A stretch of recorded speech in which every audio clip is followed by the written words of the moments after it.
Hi guys, welcome to day 9 of my 31 Days of Horror, and today I've just finished watching The Fog. John Carpenter's The Fog. This is KB Antonio Bay. Stevie Wayne here, and let me be the first to wish Antonio Bay a happy birthday. We're 100 years old today, and keep a watch out for that fog bank heading in from the east. 100 years ago, between midnight and 1, something unknown came out of the fog. Now it has returned. Oh, Jesus. 100 years ago, between midnight and 1, something unnatural came out of the fog. Now it has returned.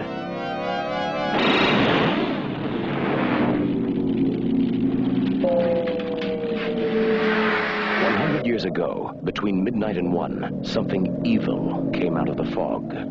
Now it has returned. Who's there? The fog. Antonio Bay has a curse on it. We're all cursed.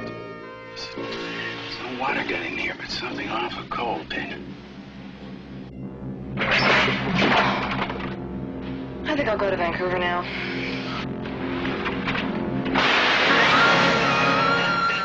Where's the fog now? Well, it should be right outside my door now. Oh, there's something different about this fog. Dan, stay away from the door! Someone listen to me! Get inside and lock your doors. Close your windows. There's something in the fog.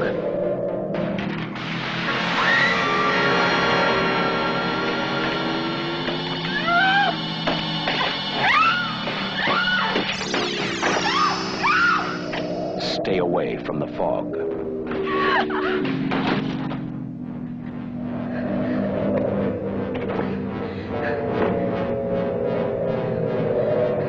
From the creator of Halloween, the ultimate experience in terror and suspense. John Carpenter's The Fog, starring Adrienne Barbeau, Jamie Lee Curtis, John Houseman, Janet Leigh as Kathy Williams, and Hal Holbrook as Father Malone. The Fog. What you can't see won't hurt you. It will kill you. Between midnight and 1, it will find you. Now, The Fog is such an iconic movie, especially for me. I'm an 80s child. I grew up with things like this. And I've said it in a previous video, Friday the 13th, which was an 80s film. These are the type of films that have stuck with me throughout my life, throughout my adult life. I just love the nostalgia value of these films. They're not scary as such, but they're creepy. Everything about them, from the ambient music, and I'll keep talking about this ambient music in all my videos, but it's the music that can take a film forward. The Fog is no exception.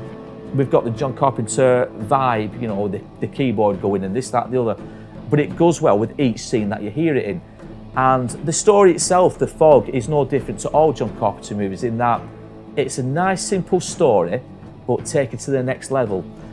Now, The Fog itself, it tells the tale of this priest, this vicar. He finds an old diary in a wall when there's a bit of a, what's the word I'm looking for? Not an earthquake, but there's a bit of turbulence, if you will, in this little port.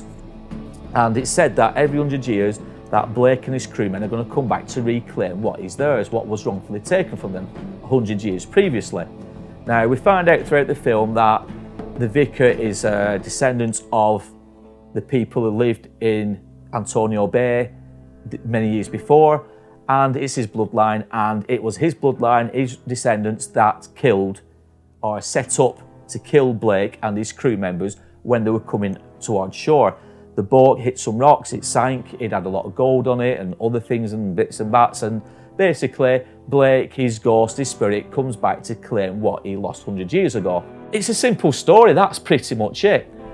And on the eve of the 100-year anniversary of the founding of this little Antonio Bay area, the fog rolls in. This fog rolls in at midnight, and it's said that, I think is it 7 lives? 7 lives have to be taken for Blake to have his revenge, and obviously he comes back for his gold as well.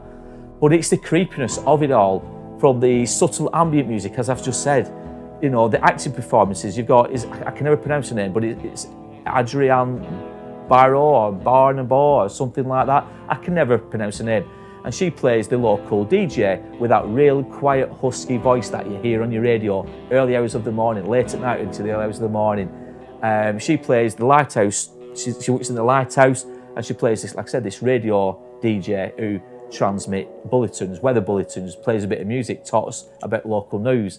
And it's the film basically revolves around her and the little boy who finds this, well, 1 minute it's a medallion and then it's an old placard off this wreck, off this boat, the Elizabeth Dane.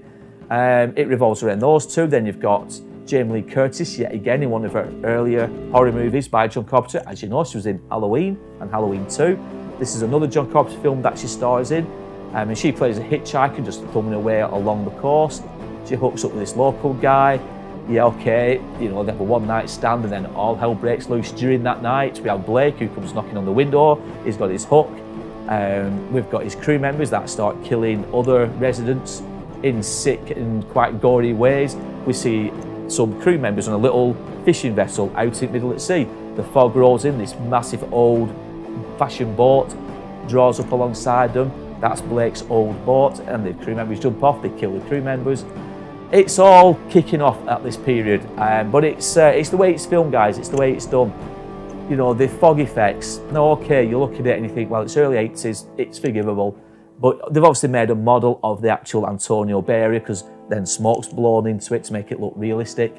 Some places it does look quite cool, in other places you can tell it's a model, but you know, it's an 80s movie, isn't it? You know, we love 80s horror films, and The Fog's no exception. As the movie rolls forward, we see the likes of Jamie Lee Curtis and all the other local residents who all make their way to this church where this diary was found inside this wall, and that's where like the final battle takes place, if you want to call it a battle.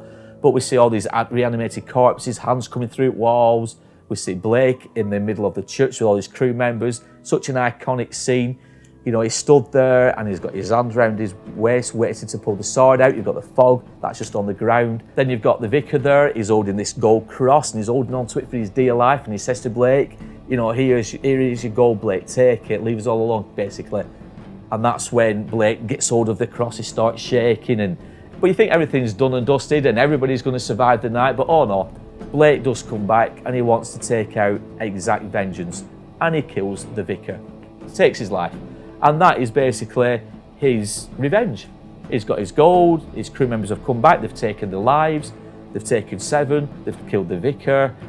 You know, that is it, that is what the film is about. It sounds really simple, doesn't it, guys? But if you've watched The Fog, you'll know what I mean by about how nostalgic it is and how iconic a film it is. For me, it's one of John Carpenter's better films. Okay, Escape from New York was a good film. Halloween's a sort of film. But The Thing is a brilliant film. But for me, I don't know. I've always had this thing about The Fog. The Fog, it's just a name, The Fog. When the fog banks come rolling in outside and we live in the hills, you can picture being on your own, isolated in it, wondering, is there anything in the fog? Now, guys, if you've seen The Fog, comment down below, tell me what your thoughts were. If you have not seen The Fog, again, like with any 80s film, you're either born after the 80s or you've lived under a rock all your life and you don't watch many movies. I'm only kidding, guys, obviously. But if you've not seen it, go out and go and see it. You won't be disappointed. It's a classic 80s horror film. Now, guys, as always, this review has been for BLEAKHOLT Animal Sanctuary.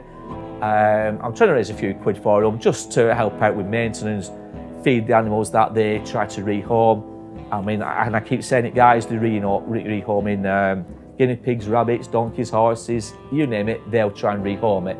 So we're just trying to get a few quid in the coffers, guys, to help them. All the links are down below, guys. If you can help out, get your hands in your pockets and help them. In the meantime, guys, thanks for watching this short review. Again, it's only a short one. Don't want to give too much away in terms of spoilers. But if you've enjoyed it, give us a thumbs up or a like. Don't forget to subscribe and share these. Get the name out there of BLEAKHOLT. And in the meantime, guys, stay tuned for day 10. Which will be coming on Monday with another special guest intro. But in the meantime, guys, thanks for watching, take care, and most importantly, as I always say, look after yourselves.